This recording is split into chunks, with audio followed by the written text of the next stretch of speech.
नमस्कार दोस्तों, मैं हूं सुरजीत श्यामला। आप देख रहे हैं वर्कर वॉइस .in। दोस्तों 13 जुलाई 2026 को सुप्रीम कोर्ट के अंदर सहारा सेवी मामले की सुनवाई हुई है। उसमें एक महिला के द्वारा सुप्रीम कोर्ट के अंदर दलील रखा गया और उसके बाद खुशखबरी आई। इस तरह का एक मैसेज काफी वायरल हो रहा है और भी अलग अलग तरीके का जो मैसेज है वो वायरल किया जा रहा है। इसकी सच्चाई क्या है, क्या ये बात सही है और इससे आम जमाकर्ताओं पे क्या फर्क पड़ेगा? अभी जो है 20 जुलाई 2026 से सहारा सेवी मामले की सुनवाई होनी तय हुई है और आज इसी के बारे में न केवल बताऊंगा बल्कि उस महिला ने यह भी दावा किया कि उसको 22 मिनट सुना गया और सुनने के बाद सबसे छोटा डेट दिया गया। और आदेश में क्या लिखा है, पूरा कहानी क्या है, ये सारा कुछ इस वीडियो में बताने जा रहा हूं। आइए इसको स्टेप बाय स्टेप करके जानते हैं।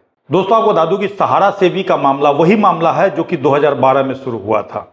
2012 में अगर आप सुप्रीम कोर्ट के आदेश को मानते हुए सहारा सेवी रिफंड खाते से अपना पैसा ले लेते और अगर आप एजेंट की बात नहीं मानते तो आज ये दिन आपको देखना नहीं पड़ता। ये हो सकता है उस समय आपने अखबार नहीं पढ़ा हो, कई लोग एजेंट के संपर्क में थे और एजेंट ये कहता था कि पैसा हमने जमा कराया है तो पैसा हम ही आपको दिलवाएंगे और इसी झांसे में आकर के पहले क्यूसॉप में और अलग अलग सोसाइटी में आपका पैसा कन्वर्ट कर दिया गया। फरवरी 2022 में अगर मैं जानकारी नहीं देता तो आज भी आप पैसा जमा कर रहे होते और अलग अलग स्कीमों में फिर से आपका पैसा कन्वर्ट कर दिया गया।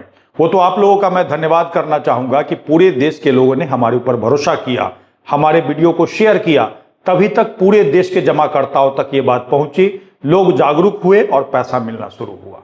आज अगर थोड़ा बहुत किसी को पैसा मिला है तो वो सोशल मीडिया की ही ताकत है, जबकि आप प्रिंट मीडिया में देखिएगा और अलग अलग जो मीडिया है वो आपके बारे में बात भी नहीं करती है। जब से हमने सहारा इंडिया फर्जीवाड़े का भंडाफोड़ किया है, लोगों ने सोशल मीडिया पर भी गंद मचाना शुरू कर दिया है। तो किन लोगों ने? तो एजेंट ने, जो आपको ठगते थे, अलग अलग तरीके का न्यूज बता करके आपको गुमराह करना चाहते हैं। लेकिन आपको गुमराह होने की जरूरत नहीं है, हमारे साथ जुड़े रहिए। अभी जो 13 जुलाई 2026 को सुप्रीम कोर्ट के अंदर सहारा सेवी मामले की सुनवाई हुई है, उसके बाद सोशल मीडिया में तरह तरह का न्यूज वायरल हो रहा है।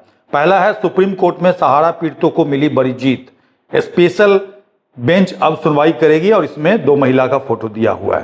दूसरा जो यूट्यूब चैनल है वो बता रहा है, हैदराबाद की महिला का मार्मिक बयान, सुप्रीम कोर्ट गठित किया विशेष अदालत, और ये ऐसा बता रहा है कि महिला के कारण ही इस तरह का बेंच गठित किया गया है। उसके बाद अगला है, कोर्ट में रो पड़ी सहारा की महिला निवेशक, आंसू देख पिघला सीजेआई का दिल, आया बड़ा फैसला। और तो और न्यूज 24 में एससी में सीजेआई के सामने महिला ने उतारा मंगलसूत्र, चीखती रही, सीजेआई सूर्यकांत से क्या क्या कहा। और इस तरह का न्यूज वायरल हो रहा है और बताया जा रहा है कि उसी वजह से जीत मिली है। कहने का मतलब जो स्पेशल बेंच गठित किया गया है वो। और तो और महिला का वीडियो भी मैंने देखा था जो कि सुप्रीम कोर्ट से आने के बाद उन्होंने बनाया था। उसमें वो कह रही है कि माननीय चीफ जस्टिस ने उनको 22 मिनट सुना और तो और पहली बार ऐसा छोटा डेट दिया है। तो इस सारी बातों की जानकारी आज मैं देने जा रहा हूं कि आखिर इस मामले की सच्चाई क्या है और इससे आपके केस के ऊपर क्या फर्क पड़ेगा। क्योंकि आपको याद होगा ये मामला 2012 से चल रहा है, जब सहारा सेवी रिफंड खाते में 25,000 करोड़ जमा नहीं कराया जाता है, मात्र 15,000 करोड़ जमा कराया जाता है और 10,000 करोड़ नहीं जमा कराया जाता है, जिसके लिए सेवी की तरफ से कंटेम्प्ट पिटीशन सुप्रीम कोर्ट के अंदर डाला जाता है। और उसी समय से ये चल रहा है, आज 14 साल हो चुका है। देश के जितने भी जमा करता है उनका पैसा बकाया है। इस केस में पैसा मिल पाएगा नहीं मिल पाएगा पहले भी हमने बताया है, लेकिन इस वीडियो में मैं आपको बताऊंगा कि आखिर वो कौन से जमा करता है जिनको इस केस से पैसा मिल सकता है और तो और केस का आदेश आने से पहले उनको क्या करना चाहिए जिससे उनको पैसा मिलना सुनिश्चित हो सके। आपको बता दूं कि सुप्रीम कोर्ट के अंदर महिला ने जो अपनी दलील दी है उसके बारे में एनडीटीवी ने लिखा है कि 15 साल से जिंदगी तबाह, बच्चों के खाने पीने के लाले, एससी में महिला ने उतारा मंगलसूत्र, क्या मामला है उसके बारे में उसमें लिखा हुआ है। इसको जाकर के पढ़ सकते हैं, वीडियो के डिस्क्रिप्शन में आपको लिंक मिल जाएगा। न्यूज के अनुसार सुप्रीम कोर्ट में हैदराबाद की एक महिला अपना पक्ष रखते हुए रोने लगी। उसकी आंखों से आंसू रुकने का नाम नहीं ले रहे थे। महिला ने न्यायाधीश से कहा कि 15 साल से हमारी पूरी जिंदगी बर्बाद हो चुकी है, पूरा परिवार तबाह हो गया है। आज हालत ऐसे है कि हम अपने बच्चों को सही से खाना नहीं दे पा रहे हैं और उनकी पढ़ाई भी छूट रही है। हालांकि न्यूज में दावा किया गया है हैदराबाद से दिल्ली पहुंची यह महिला वकील के बजाय खुद ही अपना केस लड़ रही थी। उन्होंने मुख्य न्यायाधीश सूर्यकांत के सामने अपनी आवृत्ति सुनाते हुए गुहार लगाई कि उनकी बात को ध्यान से सुना जाए। अपनी पीड़ा बयान करते करते महिला इस कदर भावुक हो गई कि उन्होंने अपने गले से मंगलसूत्र उतारा और अदालत के सामने रखते हुए कहा, हमारे जीवन में इससे बढ़कर कुछ नहीं है। एक महिला के लिए मंगलसूत्र से बड़ा कोई गहना या चीज नहीं होता है, लेकिन आप ही देखिए हमारे गले में क्या बचा है, सब कुछ खत्म हो गया है। जिसके बाद अंत में लिखा है कि महिला के भावुक अपील को मुख्य न्यायाधीश सूर्यकांत ने बेहद संवेदनशीलता और धैर्य के साथ सुना। सीजेआई ने महिला को जानकारी दी कि उसके इस मामले की सुनवाई अगले सोमवार को एक विशेष पीठ द्वारा की जाएगी। महिला की आर्थिक तंगी को देखते हुए मुख्य न्यायाधीश ने उससे कहा कि बार बार आपको पैसे खर्च करके हैदराबाद से दिल्ली आने की जरूरत नहीं है, चाहे तो आप वीडियो कॉन्फ्रेंस के जरिए भी अदालत की कार्रवाई से जुड़ सकती है। जब उस पीठ के सामने केस की सुनवाई होगी तो आप अपने पक्ष को रखेंगे, वहां पे आपकी बात सुनी जाएगी। इस न्यूज के साथ ही इंटरनेट पे मैंने काफी सर्च किया। सर्च करने के बाद मुझे ये पता चला कि महिला पहले एजेंट थी और स्वाभाविक है एजेंटों ने ही पैसा लोगों का फंसाया।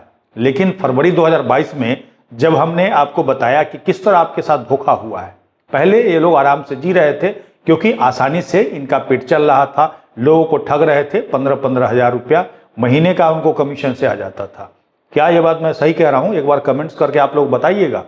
और अब जब फरवरी 2022 में हमने भंडाफोड़ कर दिया, लोग पैसा जमा करना बंद कर दिए, तो स्वाभाविक है लोग सड़क पे आ जाएंगे।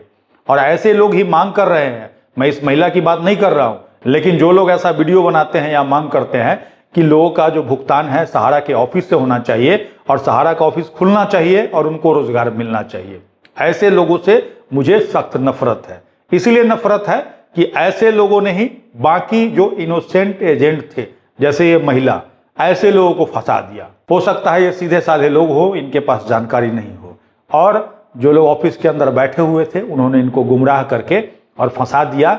और जिनका पैसा इनके थ्रू फंसा हुआ है, स्वाभाविक है इनको परेशान करते होंगे, तो भावुक होना लाजमी है। हालांकि अलग अलग दावे किए जा रहे हैं। ये भी दावा किया जा रहा है कि इनका कोई केस वहां पे लिस्ट नहीं था और दो और इनका पैसा भी नहीं फंसा हुआ है।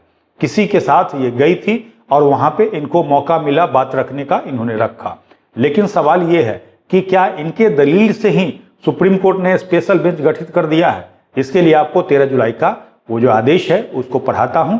और इस महिला ने जो दावा किया कि इन्हीं की वजह से इतना छोटा डेट मिला है, उसको मैं सबसे पहले आपको दिखाता हूं। आपको बता दूं कि 13 जुलाई 2026 को जो सुनवाई हुई थी, 19 पेज का ये ऑर्डर है। आदेश के सेकेंड पैरा में जाएंगे तो यहाँ पे लिखा हुआ है, since the matter are required to be heard by a special bench.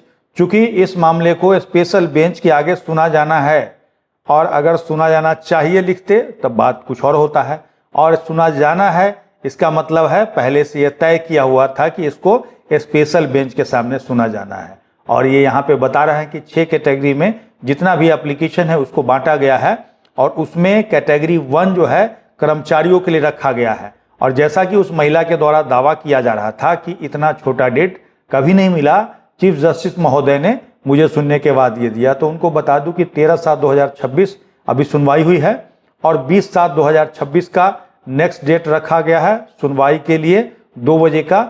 और मैं उनको बताना चाहूँगा कि 7 दिन का गैप है, और इससे पहले अगर जाकर के देखिएगा तो 14/11/2025 को सुनवाई हुई थी, और फिर 17/11/2025 को। तो यहाँ पे तो 3 दिन का गैप है, तो उससे छोटा तो यहाँ है। इसीलिए आपका ये दावा सही नहीं है। कोर्ट अपने हिसाब से सुनवाई करती है, उसके सामने भावनाओं का कोई मतलब नहीं है।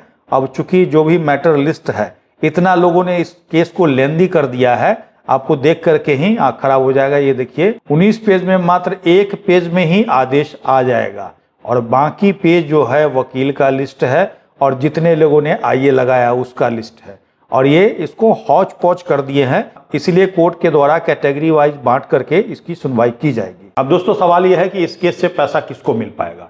अब जब 25,000 करोड़ रुपया सहारा से भी रिफंड खाते में जमा कराया गया था, कुछ पैसा जिन लोगों ने क्लेम किया उसको मिल गया, और बाकी पैसा वहां पड़ा हुआ था, जिसमें ब्याज बढ़ता गया, और उस सहारा से भी रिफंड खाते में 15,000 करोड़ प्लस 2,000 करोड़ बाद में सुब्रत राय के बेल के लिए जमा किया गया था। 17,000 करोड़ में ब्याज बढ़ करके 25,000 करोड़ हो जाता है, जिसमें से सेंट्रल रजिस्ट्रार के रिफंड पोर्टल के लिए पहले 5,000 करोड़ और फिर 5,000 करोड़ ले लिया जाता है, और वहां बचता है 15,000 करोड़। और 15,000 करोड़ वो हो गया, और अभी जो सहारा से 10,000 करोड़ जो बकाया है पीछे का, वो वसूली किया जाएगा, तो उस खाते में फिर से, यानी कि सहारा से भी खाते में 25,000 करोड़ हो जाएगा। तो ये पैसा किसको मिलेगा? तो इसी को दावा करने के लिए कुछ कर्मचारियों ने पिटीशन लगा दिया। कहने का मतलब ये कर्मचारी कौन है? तो सहारा के लोग हैं। सुनवाई किसकी पहले हो रही है? तो सहारा के लोगों की। कैटेगरी 1 में उन्हीं को रखा गया है।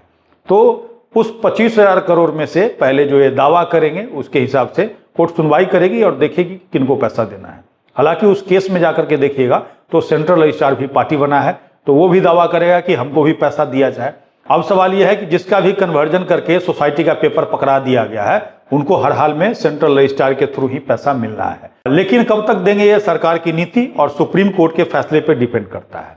अब जिनके पास सहारा रियल एस्टेट या हाउसिंग वाला पेपर होगा उनको पैसा कब मिल सकता है, तो सुप्रीम कोर्ट का जब फाइनल आदेश आएगा तब। क्योंकि सेबी ने एक लेटर में बताया था कि हमने एप्लीकेशन लगा रखा है कि जो डेडलाइन जो दिया गया था उस समय क्लेम करने का, जब सुप्रीम कोर्ट का आदेश आया था तो उसको बढ़ाने के लिए दिशा निर्देश के लिए भी इसी केस में पिटीशन लगा हुआ है।